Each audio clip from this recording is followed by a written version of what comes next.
among many Muslims, the word jihad is used in a very violent way. How do you explain that word and the concept? You see, jihad literally means to struggle and strive, to work hard for gaining any purpose.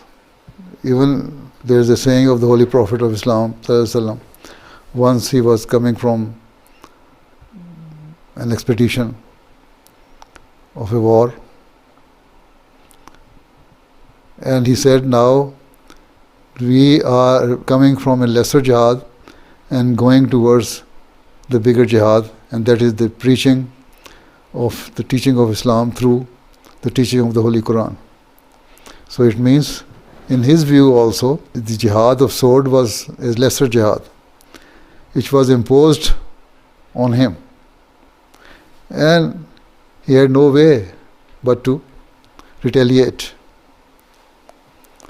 And the bigger jihad is to spread the message of Islam through the Holy Quran, and which categorically says that La ikraha fi din, there is no compulsion in religion. Whoever wants to accept Islam, he can accept. Who denies it, refuses it, he has the right to do it. But being a human being, we should all live together. When the Holy Prophet ﷺ migrated from Mecca to Medina, he did not plan for any jihad.